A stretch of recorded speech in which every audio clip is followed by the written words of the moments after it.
আন্তর্জাতিক অপরাধ আদালত আইসিসি বলেছেন, ফিলিস্তিনি ভূখণ্ডে সংগঠিত যুদ্ধাপরাধ ও নৃশংসতার বিচার করার এখতিয়ার রয়েছে তাদের।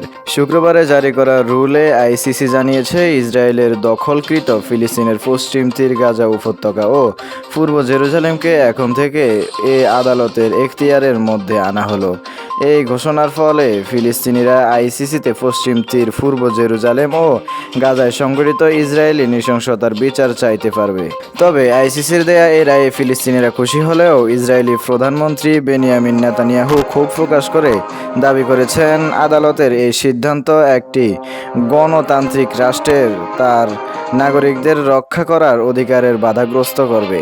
খবর বিবিসি অনলাইনের ইসরায়েলি আইসিসির সদস্য নয় দেশটি এই বিচার এখতিয়ার প্রত্যাখ্যান করেছে। আন্তর্জাতিক বিচার সংস্থাকে রাজনৈতিক সংগঠন আখ্যা দিয়ে এর বিচার থেকে নিজেদের সব নাগরিক ও সেনাকে রক্ষা করার অঙ্গীকার করেছে। তবে ফিলিস্তিনের প্রধানমন্ত্রী মোহাম্মদ শিতাহকে উদ্ধৃত করে দেশটির বার্তা সংস্থা ওয়াফা বলেছে, আইসিসির এই সিদ্ধান্ত ন্যায় বিচার ও মানবতা সত্যের মূল্যবোধ ও স্বচ্ছতা ও স্বাধীনতা এবং শহীদের রক্ত ও তাদের পরিবারের জন্য এক বিজয়। 1967 সালে 6 দিনের আরব ইসরায়েল যুদ্ধের পর থেকে ফিলিস্তিনের অধিকৃত এলাকায় নির্বিচারে শিশু হত্যা থেকে শুরু করে স্থানীয়দের জমি দখল করে সেখানে অবৈধ ইহুদি বসতি গড়ে আছে ইসরায়েল। ইরানে পরীক্ষামূলকভাবে চালু হওয়া কৃত্রিম বুদ্ধিমত্তা এআই প্রযুক্তি নিয়ে নয়, বরং সম্প্রতি বিদেশি হামলা ও অভ্যন্তরীণ দুর্বলতার কারণে দেশটির শীর্ষ নেতা আয়াতুল্লাহ আলী খামেনি এখন তার সবচেয়ে বড় রাজনৈতিক ও নিরাপত্তা চ্যালেঞ্জের মুখোমুখি।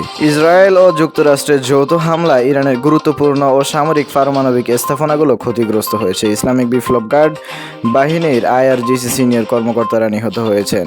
পারমাণবিক কর্মসূচিতে নিয়োজিত বিজ্ঞানীদের উপরও হামলা হয়েছে। খামেনির জন্য সংকট কেন বড়? মধ্যপ্রাচ্যে এখন চলছে একটি সাংঘাতিক সংঘাত, যেখানে সরাসরি ইরান এবং ইসরায়েল মুখোমুখি অবস্থা গ্রহণ করেছে। পারমাণবিক কর্মসূচি ও আন্তর্জাতিক সুরক্ষা ভূমিকা গুরুত্বপূর্ণ হলেও খেটে খাওয়া, সীমান্ত স্থির, সীমিত মানবাধিকার ও আন্তর্জাতিক যাত্রী চলাচলে প্রভাব বিস্তার করেছে।